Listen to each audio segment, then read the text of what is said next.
Hello అందరికీ ముందుగా వీడియోని లైక్ షేర్ అండ్ మన ఇన్స్టాన్ ఆఫీషియల్ 1 ఛానల్ అయితే సబ్స్క్రైబ్ చేసుకోండి. ఫస్ట్ మీరు సబ్స్క్రైబ్ చేసేయండి చెప్తాను, ఆ తర్వాత లైక్ కూడా కొట్టేసేయండి. ఓకేనా? ఇప్పుడు మీరు లైక్ కొడితే వీడియోలోకి ముందుకు వెళ్ళిపోదాం. ఓకేనా? సో ఫస్ట్ మనం స్టార్ట్ చేసేది ఏంటంటే ఎలిమినేషన్ గురించి స్టార్ట్ చేద్దాం. డబుల్ ఎలిమినేషన్ అయితే పక్కా, ఇది మాత్రం కన్ఫర్మ్.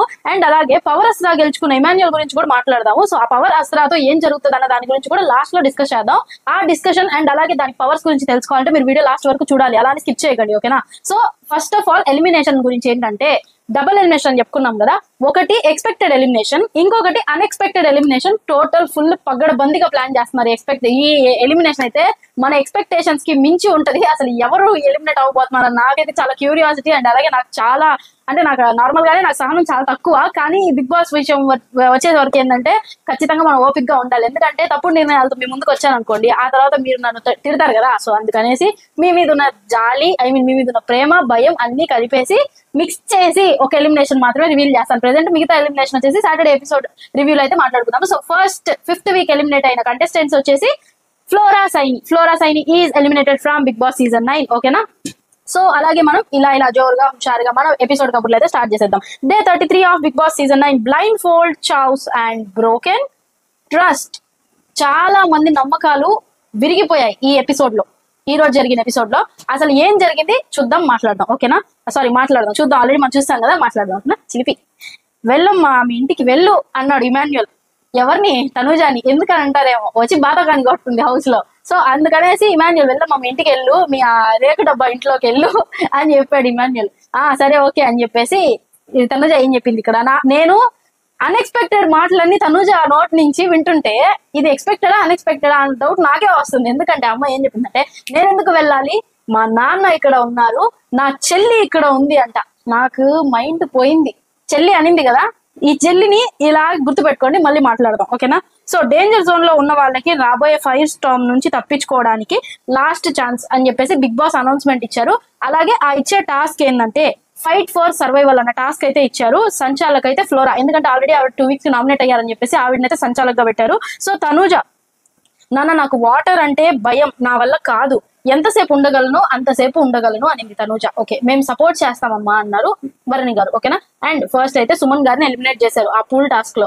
ఓకే, ఆయన హైట్ కి నిజంగా ఆయన కాలి వేళ్ళు తగిలుంటాయా అని చెప్పేసి నాకైతే డౌట్. నేను పాజ్ చేసి జూమ్ చేసి నేను అంత చూడలేకపోయాను, ఎందుకంటే మా బాబు ఎప్పుడెప్పుడు టీవీ దగ్గర నుంచి లేచేస్తారు, ఎప్పుడెప్పుడు నేను చూసుకుందామా అని కాసుకొని కూర్చో ఉంటాడు. సో అందుకనేసి ఏంటంటే నాకు అంత స్కోప్ దొరకలేదు. కానీ అక్కడ తప్పు నిజంగా ఫ్లోరా గారిదా లేకపోతే ఈ సుమన్ గారిదా అన్నది మీరు మాత్రం కామెంట్ చేయండి. ఓకేనా? సో ఆయన అయితే ఫుల్ ఫైర్ అయిపోయాడండి. ఇమాన్యుయల్ చెప్పాడు, ఈ రోజు నేను చిరుత పులిని చూశాను అన్నాడు ఇమాన్యుయల్. నిజంగానే ఆయన అంత ఫైర్ అయిపోయాడు. సుమన్ గారు అయితే సూపర్, వేరే లెవెల్ డిఫెన్స్ అయితే మాత్రం. కానీ ఎట్టకేళ్ళకి ఆయన అయితే ఫస్ట్ అవుట్ అయిపోయాడు గేమ్ నుంచి. అండ్ ప్రస్తుతం ఎవరి పూల్స్ లో వాటర్ ఎక్కువగా ఉన్నాయో వాళ్ళని ఎలిమినేట్ చేయండి అని చెప్పేసి అయితే బిగ్ బాస్ అనౌన్స్మెంట్ ఇచ్చినప్పుడు ఫస్ట్ అవుట్ అయింది demon, second first Suman Shetty గారు, సెకండ్ అవుట్ అయింది డెమాన్, అండ్ థర్డ్ అయితే రితు. వీళ్ళు ఏం చేసినా ఒకరి పక్కన ఒకరు మాత్రం ఉంటున్నారు. ఓడినా గెలిచినా తిట్టుకుంటారు, మళ్ళీ వెళ్ళి సమర్థించుకుంటారు. కొట్టుకునేంత దాకా రాదు. మాకు చెప్తున్నా, ప్రతి విషయంలో వీళ్ళిద్దరే ఓ అని ఉండాలి. కానీ వీళ్ళిద్దరిలో ఒకరు వెళ్ళిపోతే ఏం జరుగుద్దో చూద్దాం, ఆగండి. ఆ తర్వాత ఎందుకు ఊరికే ఏడుస్తున్నావు అని చెప్పేసి విసుక్కున్నాడు డెమాన్. ఈ అమ్మాయి వెళ్ళి ఏడుస్తుంది, ఎందుకు ఊరికే ఏడుస్తున్నావు అన్నాడు డెమాన్ ఆయన భాషలో. ఓకేనా? సో లాస్ట్ రౌండ్ లో వచ్చేసి తనూజ సేఫ్ అయింది, మెయిన్ హౌస్ లోకి ఎంటర్ అయిపోయింది. తనూజ చెప్పింది, నాన్న రితు కనీసం వచ్చి ఒక కంగ్రాట్స్ లేదు, ఒక హగ్ లేదు అంట భరణి గారితో అంటుంది. నాకు అర్థం కాల, ఎవరు తిరిగింది? రితు తనూజ ఇద్దరు ఎంత లాంగ్ తిరిగారు ఇద్దరు. మనం మాట్లాడుకున్నాం కూడా, ఏంటి వీళ్ళు తనూజ వెనక తోకలాగా డెమాన్ తోకని వదిలించుకొని రితు ఇక్కడ కనెక్షన్ ఇచ్చేసుకొని తిరిగిందని మనం మాట్లాడుకున్నాం కదా. ఇప్పుడు రియలైజ్ అయింది మహారాణి, నాకు కనీసం వచ్చి కంగ్రాట్స్ కూడా చెప్పట్లేదు, ఏం చెప్పట్లేదు గెలిచినందుకు అది అని చెప్పేసి రియలైజ్ అయ్యి బాధపడుతుంది. అంటే మళ్ళీ చెప్పింది కూడా, నేనేం వాళ్ళు వచ్చి నాకు కంగ్రాట్స్ చెప్పలేదు, నాకేమీ వచ్చి హగ్ ఇవ్వలేదు, ఏం చేయలేదు అని చెప్పేసి నేనేం ఫీల్ అవ్వట్లేదు, I'm just sharing with you నాన్న అనింది. ఆ మాట ఎందుకు, మళ్ళీ ఈ మాట ఎందుకు నాకు అర్థమే కాలేదు. వాళ్ళ గురించి తెలిసినప్పుడు వాళ్ళతో మనం ఎంతలో ఉండాలి అంతలోనే ఉండాలి కదా. రాసుకొని పూసుకొని తిరిగి లాస్ట్ లో ఫీల్ అయితే ఏమీ రాదు. సో ఫస్ట్ నుంచి మనం అలర్ట్ గా ఉంటే మనం ఫీల్ అవ్వము, మన వల్ల వాళ్ళు ఫీల్ అవ్వరు. సో ఆ డిస్టెన్స్ మెయింటైన్ చేస్తే బాగుండేది. తనూజ ఇప్పటికే చాలా లైన్లు దాటేసింది. సో దాని గురించి కూడా చూద్దాం. అండ్ క్యాప్టెన్సీ టాస్క్ కనుక్కోండి చూద్దాం అని చెప్పేసి టాస్క్ పెట్టారు. ఆ పూల్ టాస్క్ అయినా క్యాప్టెన్సీకి పెట్టుంటే బాగుండేది. ఈ టాస్క్ ఎవరైనా క్యాప్టెన్సీకి పెడతారా మీరు చెప్పండి? అసలు ఇది క్యాప్టెన్సీకి పెట్టే టాస్క్ ఇది? కళ్ళకు గంతలు పెట్టుకొని ఏంటది? ఇప్పుడు ఎలా అంటే చిన్నప్పుడు ఆడుకునే వాళ్ళం కదా, కళ్ళకు గంతలు కట్టేసి అందరూ మన గుంపు ఉన్న వాళ్ళందరూ మనల్ని రౌండ్ రౌండ్ గా తిప్పి ఒక చోటకి నెడితే వాళ్ళందరినీ మనం టచ్ చేయాలి. ఫస్ట్ ఎవరిని టచ్ చేస్తే వాళ్ళు అవుట్ అన్నట్టు. ఇది ఆ రకంగానే ఉంది. కాకపోతే ఈయన ఏంటంటే బిగ్ బాస్ కొద్దిగా ట్రెండ్ ఫాలో అవుతాడు కాబట్టి ఆ లైట్లని, స్విచ్లని, సంచాలకని, కుర్జీలని అన్ని పెట్టాడు. నాకు అసలు వర్స్ట్ గేమ్ అనిపించింది క్యాప్టెన్సీకి. దానికి ఆ పూల్ టాస్ క్యాప్టెన్సీకి పెట్టుంటే నిజంగా వర్త్ అనిపించింది. అంటే వాళ్ళు అంతసేపు ఓపిక్గా ఆ నీళ్ళలో మునిగి ఉండడం, వాటన్నిటికీ కలిపి వాళ్ళ కెపాసిటీ తెలిసి ఖచ్చితంగా క్యాప్టెన్ డిజర్వ్డ్ పర్సన్స్ అయి ఉండే వాళ్ళని చెప్పేసి నాకు అనిపించింది. అండ్ అలాగే వచ్చేసి తనూజ వెళ్ళి దివ్య లైట్ ఆఫ్ చేసింది. ఇక్కడ నేను మోసపోయాను అని అంటే ఫస్ట్ దివ్య ఏం చెప్పిందంటే, నాకు తనుజ చేసినైతే కరెక్ట్ అనిపించింది. దివ్య ఏం చెప్పిందంటే, నాకైతే 100% తెలుసు, ఎందుకనంటే తనుజ నా లైట్ ఆపి ఉండదు అని చెప్పేసి తెలుసు అని చెప్పి చెప్పింది దివ్య. ఓకే, అక్కడ ఎవరెవరు కాంప్రమైజ్ అయ్యారు? అందరూ నవ్వుకుంటారు, మెల్లిగా నవ్వుకుంటున్నారు. అక్కడ కూర్చున్న వాళ్ళు ఏంటంటే, ఓహో ఈ అమ్మాయి మళ్ళీ వెర్రిదైపోయింది. ఎవరు? దివ్య. అక్కడ ఆపిన అమ్మాయి మాత్రం ప్రశాంతంగా నాకేం తెలియదు అన్నట్టు కామ్గా కూర్చోంది. అసలు ఆ అమ్మాయి కాంపిటీషన్ ఇమాన్యుయల్ ఈ మధ్య సరిగ్గా ఉండట్లా తనుజాతో. ఇమాన్యుయల్ వెళ్ళి ఆపొచ్చు కదా. ఉదయం నుంచి రాత్రి కూడా వెళ్ళి నా చెల్లి ఉంది ఇక్కడ, నా చెల్లి కోసం వచ్చాను అన్న అక్క ఏం చేసింది? వెళ్ళి చెల్లి బల్బుని ఆపేసింది. నాకు అర్థం కాల. అక్కడ తీసుకుంటే 4 టాస్కుల్లో వరుసగా నేను ఓడించాడు కళ్యాణ్. వెళ్ళి కళ్యాణ్ లైట్ ఆపొచ్చు కదా. అక్కడ కూడా ఇమాన్యుయల్ పొద్దున్న లేగానే ఇమాన్యుయల్ అది పనిగా చెప్పాడు, నువ్వు కరెక్ట్ ఆడట్లేదు, నువ్వు చూసుకో తనుజ, నువ్వు ఛాన్సులన్నీ కళ్యాణ్కి ఇచ్చేసి నువ్వు సైలెంట్ గా కూర్చుంటున్నావు. నీకు ఇంకా నువ్వు ఇలాగే చేస్తే నీకు ఇంకా మీదట నీకు ఛాన్స్ కూడా ఎవరు ఇవ్వడానికి రెడీ అవ్వరు. ఎందుకంటే ఒకవేళ నీకు ఛాన్స్ ఇచ్చినా నువ్వు ఎలాగో కళ్యాణ్కి ఇస్తావు కాబట్టి నీకు ఎవరు ఇవ్వరు ఛాన్స్ కూడా ఆడడానికి అని చెప్పేసి ఇమాన్యుయల్ మొత్తం క్లియర్ గా ఎక్స్ప్లెయిన్ చేసినా కూడా మళ్ళీ వెళ్ళేసి దివ్య లైట్ ఆఫ్ చేసింది. అక్కడ నాకు అసలు కరెక్ట్ అని అనిపించలేదు. అండ్ అలాగే ఇక్కడ వచ్చేసి ఫైనల్లీ కళ్యాణ్ అయితే క్యాప్టెన్ అయిపోయాడు. ఆ తర్వాత తనుజ అయిపోయింది గేమ్, అక్కడితో అయిపోయింది. క్యాప్టెన్ అయితే కళ్యాణ్ అయిపోయాడు. కళ్యాణ్ క్యాప్టెన్ అయిన తర్వాత ఏం చేశాడంటే, ఆ క్యాప్టెన్ బ్యాడ్జ్ ని లాస్ట్ టైం వాళ్ళిద్దరు లీస్ట్ లో ఉన్నారు, ఎవరు వర్స్ట్ ఎవరు బెస్ట్ అని చెప్పేసి సెలెక్ట్ చేయమని చెప్తే బిగ్ బాస్ దివ్య, భరణి కొంతమంది వచ్చేసి కళ్యాణ్ ఆల్మోస్ట్ అందరూ కళ్యాణే వర్స్ట్ ప్లేయర్ అని చెప్పేసి చెప్పారు. సో ఆ పరంగా దివ్య మాటలు అతనికి ఎక్కువగా గుచ్చుకోవడం వల్ల దివ్య చేతే వచ్చి క్యాప్టెన్ బ్యాండ్ అయితే పెట్టించుకున్నాడు. వేరే లెవెల్ ఎలివేషన్ అనిపించింది నాకు. దానిపైన మీమ్స్, వీడియోస్ అన్ని స్టార్ట్ అయిపోయినాయి. అప్పుడే సూపర్ అనిపించింది నిజంగా. అంటే కొద్దిగా ఉపయోగించాడు అనిపించింది మైండ్. సో ఇక్కడ ఏంటంటే గేమ్ అయిపోయిన తర్వాత తనూజ వెళ్ళేసి ఆ అమ్మాయి దగ్గర కూర్చొని, దివ్య దగ్గర కూర్చొని మోకాళ్ళ పైన కూర్చొని మరి అడుక్కుంటుంది. నాకు అర్థం కాల. అంటే ఆ అమ్మాయి పెద్ద హీరోయిన్ కదా, ఈ అమ్మాయి చూస్తే కామన్ కదా, ఆ పరంగా నేను మాట్లాడట్లేదు. నీ తప్పు లేదు, నువ్వు ఒక క్లారిటీతో నీకంటూ ఒక క్లారిటీ ఉంది, నువ్వు ఎందుకు వెళ్ళి దివ్య లైట్ ఆపావని చెప్పేసి నీకంటూ ఒక క్లారిటీ ఉండి నువ్వు వెళ్ళి ఆపినప్పుడు అది నీ స్ట్రాటజీ అనుకో. నువ్వు గేమ్ వచ్చిన తర్వాత నేను బంధుత్వాన్ని వేటిని చూసుకోను కాబట్టి నేను వెళ్ళి ఆపాను, ఎందుకంటే నా సేఫ్టీ నేను చూసుకోవాలి కాబట్టి నువ్వు అనుకోని ఉండి నువ్వు వెళ్ళి కనుక ఆపుంటే, తనుజ విషయం చెప్తున్నా, వెళ్ళి కనుక ఆపుంటే మళ్ళీ అమ్మాయి దగ్గరికి వెళ్ళి ఎందుకు బతిమాలుకుంటూ కూర్చునింది? నాకు అసలు అర్థం కాదు. అక్కడ చాలా వర్స్ట్ అనిపించింది నాకు తనుజ నిజంగా. అలాంటప్పుడు నువ్వు లైట్ ఆపకూడదు, అలాంటప్పుడు నువ్వేం చేయకూడదు, నీ గేమ్ నువ్వు ఆడుకో, నువ్వు దివ్య జోలికి వెళ్ళకూడదు. ఒకవేళ నువ్వు వెళ్ళి లైట్ ఆపావు మళ్ళీ వెళ్ళి అక్కడ సంజాయిషి చెప్పుకోకూడదు. ఇదే మాట చెప్పింది దివ్య. అసలు అక్కడ కాన్వర్సేషన్ ఏం జరిగింది మనం మాట్లాడుతున్నాం. తనుజ, నేను ఒకటి చెప్పాలనుకుంటున్నా, నేనేం మోసం చేయలేదు, లాస్ట్ ఒక ఛాన్స్ ఇవ్వు, it's difficult to me also అని చెప్పింది దివ్య. ఇది మోసమే కదా తనుజ. నేను చెప్పిన ఫస్ట్ స్టేట్మెంటే అది నీ గురించి. తనుజ చెయ్యదు, నా లైట్ ఆఫ్ చెయ్యదు, తీయదు నన్ను అని చెప్పేసి నేను చెప్పిన ఫస్ట్ స్టేట్మెంటే అది అని చెప్పింది దివ్య. ఆ తర్వాత తనుజ చెప్పింది నువ్వు అర్థం చేసుకుంటావని అనే లోపే దివ్య, లేదు తనుజ ఐ కాంట్ అండర్స్టాండ్. అక్కడ కూడా లేసి వెళ్ళలేదు ఆ అమ్మాయి, మొహం మీదే చెప్పింది. అంటే అమ్మాయి మొహమాట పడకుండా లేదు నేను నిన్నేం అర్థం చేసుకోను అని చెప్పేసినా కూడా అక్కడి నుంచి కదలలేదు తనుజ. ఆ తర్వాత తనుజ చెప్పింది నెక్స్ట్ ఏమైనా సపోర్ట్స్ ఇచ్చేది కనుక వస్తే డెఫినెట్ గా నా సపోర్ట్ ఫస్ట్ నీకే ఇస్తాను అంటే దివ్య చెప్పింది బాబోయ్ నాకు ఏ సపోర్ట్ వద్దమ్మా, ఎవరి సపోర్ట్ కూడా నాకు వద్దు అని చెప్పేసి వెటకారంగా మాట్లాడింది. ఓకే, ఆ అమ్మాయి పెయిన్ అది, నేను నమ్మాను కదా వచ్చి ఆపేసింది, ఇట్లా నన్ను అవుట్ చేసింది అని చెప్పేసి మోకాళ్ళ పైన కూర్చొని మరి ఆ అమ్మాయి అలా మాట్లాడుతుంటే నాకు నిజంగా చాలా చాలా చాలా వరస్ట్ అని అనిపించింది. ఎందుకు వెళ్ళడం, ఎందుకు చేయడం? మళ్ళా ఇప్పుడు అంటారు కదా నీ పని నువ్వు చేసుకో, నువ్వు చేసావని చెప్పేసి మళ్ళీ వెళ్ళి నువ్వు సంజాయిషి చెప్పుకోవద్దు. అలా అన్నప్పుడు నీ పనితో నువ్వు నిజాయితీగా ఉండనట్లే అని చెప్పేసి అక్కడ ఈ స్టేట్మెంట్ ని కొట్టి పడేసింది తనుజ. అయితే చాలా వరస్ట్ గా బిహేవ్ చేసింది. అండ్ అలాగే ఈ హౌస్ లో కరెక్ట్ గా నాకు సపోర్ట్ గా ఉన్నది నాన్న ఒక్కరే అని చెప్పేసి కిచెన్ దగ్గర డ్రామా స్టార్ట్ చేసింది. మళ్ళీ వెళ్ళి ఎవరు చేస్తున్నారు నాకు సపోర్ట్, నాకు ఎవరు సపోర్ట్ చేయట్లేదు, పూల్ టాస్క్ లో కూడా నాన్న ఒక్కరే నా కోసం చేశారు, ఎవరు నా కోసం చేయలేదు అని చెప్పేసి మాట్లాడింది. ఎవరి స్ట్రాటజీలు ఎవరి గేమ్లు వాళ్ళకుంటే 24 గంటలు అందరూ ఉన్న 13 మంది ఎంతమంది ఉంటే అంతమంది ఉన్న వాళ్ళందరూ నాకే సపోర్ట్ చేయాలి, వాళ్ళు నేను చెప్తేనే వినాలి, నేను చెప్తే వినకూడదు, నేను వద్దు అంటే అది వద్దు, నేను కావాలి అంటే అది కావాలి అన్న రీతిలో తనుజ బిహేవియర్ చూస్తుంటే నాకు నిజంగా కొన్నిసార్లు అనిపిస్తుంది అమ్మ చాలా మంచిది, చాలా అండర్స్టాండింగ్ పర్సన్, చాలా బాగా మాట్లాడుతుంది, అర్థం చేసుకుంటుంది. కొన్నిసార్లు అనిపిస్తుంది అసలు ఈ అమ్మాయి ఒక ప్లేయరా, అసలు ఈ అమ్మాయి ఒక కంటెస్టెంట్, అసలు ఎందుకు వచ్చింది ఈ అమ్మాయి, అసలు బిగ్ బాస్ హౌస్ కి సూటబులే కాదు అని చెప్పేసి నాకు అనిపించింది. ఇన్ఫాక్ట్ మోర్ ఓవర్ మీరు ఏమన్నా అనుకోండి, తనూజ లాంటి క్యారెక్టర్ ఉన్న పర్సన్ జాయింట్ ఫ్యామిలీలో కూడా సూట్ అవ్వదండి. జాయింట్ ఫ్యామిలీలో కూడా సూట్ అవ్వదు. ఆ అమ్మాయి ఏంటంటే సోలో లైఫ్ సో బెటర్ ఆ అమ్మాయి కన్నా ఫీలింగ్ లో ఒక కాన్సెప్ట్ తో నడుచుకోబోతున్న తనూజాకి ఇలాంటి బంధాలు బంధుత్వాలు ఇంతమంది కలగలిసి ఉన్న ఇంట్లో తీసుకొచ్చి పడేయడం అనేది చాలా కష్టం. ఎందుకంటే ఆ అమ్మాయి వల్ల సఫర్ అవుతారు, వాళ్ళందరి వల్ల ఆ అమ్మాయి సఫర్ అవుతుంది. సో వేస్ట్ ఆఫ్ టైం అని చెప్పేసి నా ఫీలింగ్. ఇలాగుంటే టాప్ 5 విన్నర్ దేవుడు ఎరుగు, కానీ ఆమె టాప్ 5 వరకు కూడా వెళ్ళలేదు. నాకు తెలిసి టాప్ 5 బోర్డుని కూడా తాకలేదు అమ్మాయి ఇలాగే ఉంటే. అండ్ దివ్య వరస్ట్ ప్లేయర్ అని అనింది కదా అని చెప్పేసి మన కళ్యాణ్ చేసిన పనికి కూడా కొద్దిగా శ్రీజ వచ్చేసి తనూజ దగ్గరికి తగిలిందా, శ్రీజ వచ్చేసి క్యాప్టెన్ బోర్డు వచ్చింది. క్యాప్టెన్ బోర్డు వస్తే నువ్వు వెళ్ళి తనూజాని తీసుకొని రా అని చెప్పాడు కళ్యాణ్. చెప్తే ఏంటంటే శ్రీజ వెళ్ళేసి తనూజాని తీసుకొని వచ్చింది. ఇక్కడ ఏమైందంటే చిన్న డిస్కషన్ జరిగింది. ఆ క్యాప్టెన్ బోర్డ్ ని ఆ రూఫ్ వాల్ మీద పెట్టాలి కదా అని చెప్పేసి ఇక్కడ కొద్దిగా డిస్కషన్ జరిగింది. నీ చేతుల మీద పెట్టు అని చెప్పేసి కళ్యాణ్. తనూజ ఏం చెప్పిందంటే ఓకే నాకు వచ్చింది క్యాప్టెన్సీ అని చెప్పేసి నువ్వు ఫీల్ అవుతున్నావు అని చెప్పేసి కళ్యాణ్ అడిగితే లేదు 5th కెప్టెన్ నేను అవ్వాలనుకున్నాను, 5 ఈజ్ మై లక్ అని చెప్పేసి చెప్పింది.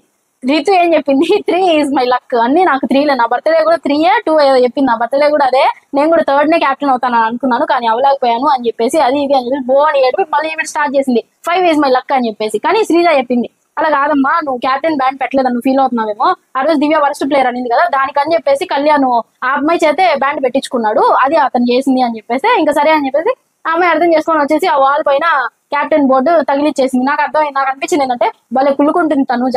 ఒకరు గెలిస్తే చూడలేదు, అతను సొంత టీమ్మేట్ కదా, గెలిస్తే ఏమైంది. కానీ అమ్మాయి ఏంటంటే ఒకవేళ ఇదే క్వశ్చన్ మన నుంచి అమ్మాయికి వెళ్ళినా నేను కళ్యాణ్ గెలిచాడని చెప్పేసి నేను ఫీల్ అవ్వట్లేదు సార్, నాకు అలాంటివి ఏమీ లేదు, కానీ ఆ క్యాప్టెన్ నాకు రాలేదే అని చెప్పేసి నేను ఫీల్ అవుతున్నాను అని చెప్పేసి మాట మార్చేసింది. అదే రకాలుగా నడుస్తున్నాయి హౌస్ లో అన్ని కూడా. And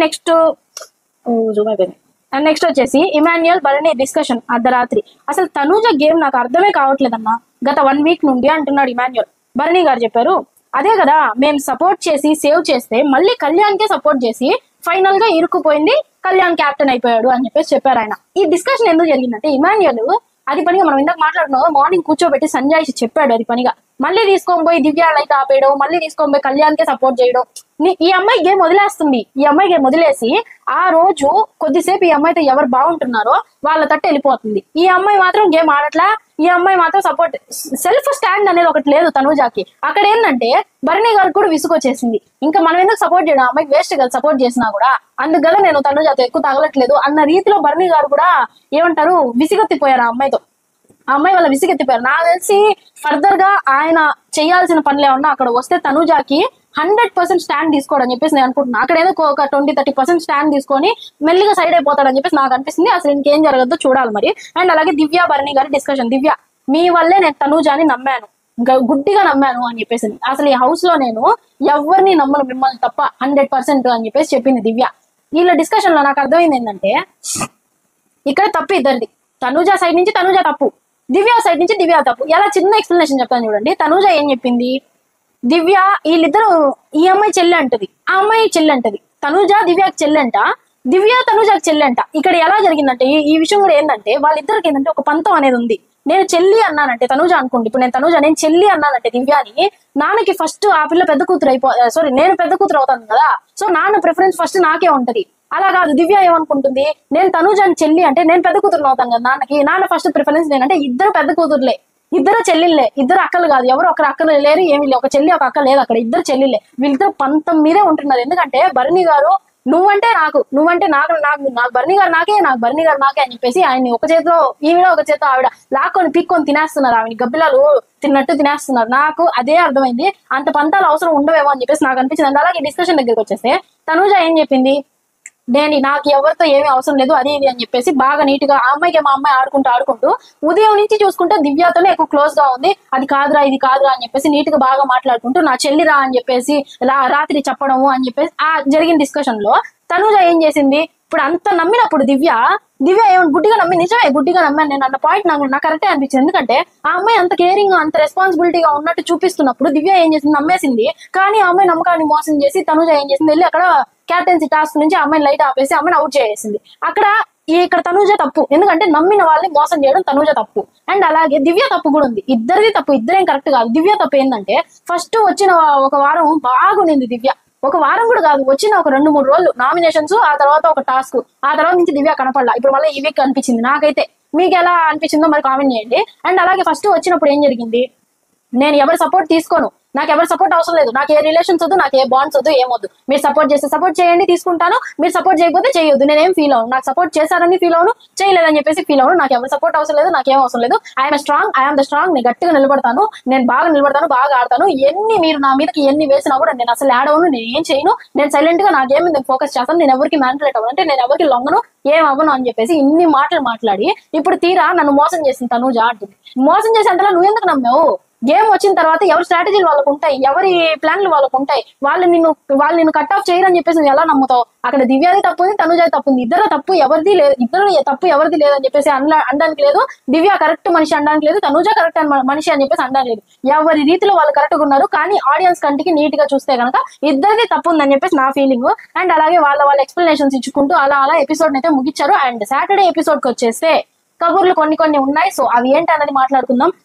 full fire Nagarjuna sir అయితే తనుజ మీద బ్లేమ్ వేశారు. అదే నువ్వు తప్పు చేసావు, బెడ్ టాస్క్ లో నువ్వు చాలా తప్పు చేసావు అని చెప్పేసి. ఏంటంటే మీరందరూ వాళ్ళందరూ గట్టిగా ఉన్నప్పుడు బాయ్స్ అందరూ మీరెందుకు అమ్మా గట్టిగా ఉండరు అని చెప్పేసి సంజన ఒక పక్క నుంచి అరుస్తూనే ఉంది. మీరు గట్టిగా ఉండండి, అమ్మాయిలందరూ మీరు కూడా గట్టిగా ఉండి బాయ్స్ ని తొయ్యండి, వాళ్ళంత గట్టిగా ఉన్నప్పుడు మీకు ఎందుకు అని చెప్పేసి సంజన గారు ఒక పక్క నుంచి అరుస్తున్నా కూడా నువ్వు ఎందుకు తనుజ సపోర్ట్ తీసుకోలేదు అని చెప్పేసి నాకు సార్ అయితే తనుజాని అడిగారు. అక్కడ ఆ అమ్మాయి ఎక్స్ప్లెనేషన్ ఆ అమ్మాయి ఇచ్చుకుంది. ఆ తర్వాత దివ్యాని కొన్ని క్వశ్చన్స్ వేశారు. ఆ అమ్మాయి ముక్కుసూటిగా దివ్య ఏంటంటే మనం ఫస్ట్ అడిగిన వెంటనే ఆన్సర్ వచ్చేయాలి, మనం ఏం చెప్తాం అనేది తర్వాత లెక్క. ఫస్ట్ మనం గట్టిగా ఆ సమాధానం అయితే ఇచ్చేయాలన్న రీతిలో సమాధానం ఇచ్చుకుంటే వెళ్ళిపోతుంది. కానీ ఈ రోజు మాత్రం కొంతమంది గోల్డెన్ స్టార్స్ కూడా వచ్చినాయి. అసలు ఏం జరిగింది అన్నది మనం సాటర్డే ఎపిసోడ్ లో అయితే మాట్లాడుకుందాం. అండ్ అలాగే వైల్డ్ కార్డ్ ఎంట్రీస్ గురించి కూడా నేను కుదిరితే ఒక వీడియో తీసైతే పెడతాను, మాక్సిమం చూస్తాను. అండ్ ఈ వీడియో ఓకే చెప్పేస్తాను నేను వైల్డ్ కార్డ్స్ గురించి కూడా. సో వైల్డ్ కార్డ్ ఎంట్రీస్ అయితే రాబోయేది ఫస్ట్ నేను చెప్తున్నా, నెంబర్ వైజ్ గా చెప్తున్నా. మళ్ళీ మీరు ఫస్ట్ నువ్వు ఐషా వెళ్ళలేదు లోపలికి అని అంటారేమో. నేను నా ప్రెడిక్షన్ నేను వరుసగా నేను చెప్తున్నా, కన్ఫర్మ్ ఎంటర్డ్, వీళ్ళందరూ హౌస్ లో వెళ్ళిపోయారు. సో ఏంటంటే ఫస్ట్ వచ్చేసి ఆయిషా, ఈవిడ బిగ్ బాస్ సీజన్ 6 తమిళ్లో ఉనింది. తమిళ్ సీజన్ లో అయితే సీజన్ 6 లో అయితే ఈవిడ బాగా పర్ఫార్మ్ చేసింది. ఫుల్ మాటకారండి, ఫుల్ గొడవలు. ఈవిడతో నామినేషన్స్ లో ఫుల్ కిక్ ఉంటుంది. నాకు తెలిసి నేను ఆ సీజన్స్ లో కొన్ని ప్రోమోస్ అయితే చూసాను ఈవిడవి. సో అది చూసి నేను చెప్తున్నాను, ఈవిడతో అయితే చాలా కిక్ ఉంటుంది హౌస్ లో. చూద్దాం, ఎందుకంటే శ్రీజాకి ఈవిడికి పడే ఛాన్సెస్ చాలా ఎక్కువగా ఉన్నాయి. ఎందుకంటే ఈవిడ కూడా వాయిస్ రేస్ చేస్తుంది బాగా. శ్రీజ వాయిస్ కి ఈవిడ వాయిస్ కి కూడా డిష్ అయిపోయే ఛాన్సెస్ చాలా ఎక్కువగా ఉన్నాయి. అండ్ సెకండ్ వచ్చేసి నిఖిల్ నాయర్, ఇతను వచ్చేసి యాక్టర్ అనుకుంటా. మాక్సిమం అతని గురించి నేను అంత ఎంక్వైరీ చేయలేదు, అంటే నేనే సిబిఐ కాదు, మామూలుగా వచ్చేసింది అలాగా. నేను అంత ఎంక్వైరీ చేయలేదు, కానీ నార్మల్ గా అతనైతే good looking, very handsome person, చాలా గట్టి జిమ్ బాడీ, డిమాండ్ కంటే బాగుంది బాడీ అయితే. కాకపోతే ఇక్కడ రితు ఏ పక్క ఉంటుందో మనం చూడాలి. ఇంకా నాకు నిఖిల్ నాయర్ వస్తున్నాడు అంటే రితు గురించి ఆలోచిస్తున్నా. ఆ తర్వాత థర్డ్ వచ్చేసి గౌరవ్ గుప్తా, ఇతను కూడా చాలా బాగున్నాడు. ఇతను ఫోటో చూడగానే మా హస్బెండ్ ఫస్ట్ అశ్వత్థామా గౌతమ్ అన్నది కాదు గౌతమ్ కాదు, లేదు అతను గౌతమ్ లాగే ఉన్నాడు అంటే నిజమే గౌతమ్ లాగే ఉన్నాడు, కానీ గౌతమ్ కాదు. ఇట్లా అతను గీత ఎల్ఎల్బి అనే సీరియల్ స్టార్ మాలో వస్తుంది కదా, అందులో హీరో అతను. సో అలాగే ఇంకా ఫోర్త్ వచ్చేసి మాధురి గారు, ఈవిడతో చాలా జాగ్రత్తగా, ఈవిడ గురించి మాట్లాడేటప్పుడు చాలా జాగ్రత్తగా మాట్లాడాలి మన రివ్యూస్. ఎందుకంటే పొలిటీషియన్ కదా, లేకపోతే మన నెత్తి మీద వేసుకున్నట్టు. సో అందుకనేసి పాజిటివ్ ఉన్నా నెగిటివ్ ఉన్నా మనం జాగ్రత్తగా మాట్లాడదాం. నాకు కొంచెం మీరు కూడా టేక్ కేర్ చేసుకొని, మీరు కూడా నన్ను జాగ్రత్తగా కేర్ చేస్తూ నా కామెంట్స్ చేస్తూ ఉండండి అప్పుడప్పుడు, జాగ్రత్త అని చెప్పేసి. అండ్ అలాగే వచ్చేసి ఫిఫ్త్ వచ్చేది మన అలేఖ్య, చిట్టి పికిల్స్, రమ్య మోక్ష ఎంటర్ అవబోతుంది. ఫుల్ మాస్ బీట్ తో ఎంటర్ అవబోతుంది. నేను పక్కా లోకల్ అన్న పాటతో డాన్స్ వేసి దుమ్ము లేపేసి అయితే హౌస్ లోకి ఎంటర్ అవబోతుంది. ఆల్మోస్ట్ అందరికీ తెలుసు రమ్య గురించి, బట్ అమ్మాయి గురించి పెద్ద చెప్పడానికి అంతేం లేదు. కానీ ఎందుకంటే ఎవరైనా సరే లోగా వస్తారు, హౌస్ లోకి వెళ్ళాకే హిస్టరీ క్రియేట్ చేస్తారు. ఆ అమ్మాయి ఎలాంటి హిస్టరీ క్రియేట్ చేస్తుందో చూద్దాం. నేనైతే ఈగర్లీ వెయిటింగ్. రమ్య చిట్టి పికిల్స్, అలేఖ్య చిట్టి పికిల్స్ ఇంకా ఇంటర్నేషనల్ లెవెల్లో వెళ్ళబోతుంది. సో దాని గురించి కూడా చూద్దాం. అండ్ అలాగే last but not the least enter అవ్వబోయేది ఎవరంటే, ఒక నిమిషం చూస్తా, మర్చిపోయా, శ్రీనివాస్ సాయి. ఇతను ఏంటంటే కొన్ని చిన్న చిన్న సినిమాల్లో అక్కడక్కడ రోల్స్ ప్లే చేస్తూ వచ్చాడు. సో అతను ఏ పరంగా ఎలా ఏ విధంగా అతను బెస్ట్ అని చెప్పేసి వాళ్ళు తీసుకున్నారో నాకైతే అర్థం కాలేదు. కానీ చూద్దాం. అతని చూడడానికి ఎలా ఉన్నాడంటే మేం ఫేమస్ లో ప్రభాస్ లా ఉన్నాడు. అదే హీరో రెబల్ స్టార్ ప్రభాస్ కాదు, మేం ఫేమస్ సినిమాలో ప్రభాస్ లా ఉన్నాడు. సుమంత్ ప్రభాస్ అతని పేరు. సో కొద్దిగా చూడడానికి అలా ఉన్నాయి ఫస్ట్ అతను అనుకున్నా, కానీ సరిగ్గా చూస్తే ఇతను. సో వీళ్ళల్లో మీరు ఎవరి నుంచి ఎలాంటి గేమ్ ఏంటి ఎక్స్పెక్ట్ చేస్తున్నారో నాకైతే చెప్పండి. అండ్ అలాగే శ్రీజ ఇద్దరితో జాగ్రత్తగా ఉండాలా లేకపోతే ఇద్దరు శ్రీజతో జాగ్రత్తగా ఉండాలా? నాకైతే ఇది కూడా కామెంట్ చేయండి, మీరు కూడా ఆలోచించండి. ఏంటంటే మాధురి గారు ఆవిడ పొలిటీషియన్, గొంతు బాగుంటది, పాయింట్లు బాగుంటాయి. అండ్ అలాగే ఆయిషా, ఈవిడ ఆల్రెడీ ఆ బిగ్ బాస్ హౌస్ లో అన్ని ఆడితేరి వచ్చిన లేడి పులి. సో చూద్దాం వీళ్ళిద్దరికి శ్రీజ జాగ్రత్తగా ఉండాలా లేదా వీళ్ళిద్దరు శ్రీజ గొంతుకి జాగ్రత్త పడాలా అన్నది నాకు కామెంట్ చేయండి. అండ్ మీరు ఏమనుకుంటున్నారో టోటల్ ఎవ్రీథింగ్ కూడా ఒక పెద్ద పేర పెట్టినా చదువుతాను నేను, నాకేం ప్రాబ్లం లేదు. సో ఓకేనా? సో అలాంటి ఫైర్ స్టోమ్ అయితే వచ్చి మన హౌస్ మేట్స్ మీద పడబోతుంది, పెద్ద పిడుగు. చూద్దాం ఏం జరుగుతుంది ఏంటి అన్నది. అండ్ అలాగే వీడియో నచ్చినట్టయితే లైక్ చేయండి, షేర్ చేయండి. అండ్ మన ఇస్తాను ఆఫీషియల్ 1 ఛానల్ అయితే సబ్స్క్రైబ్ చేసుకోండి. నెక్స్ట్ వీడియోలో కలుసుకుందాం. అంటే చాలా right. Please comment, like, share and subscribe.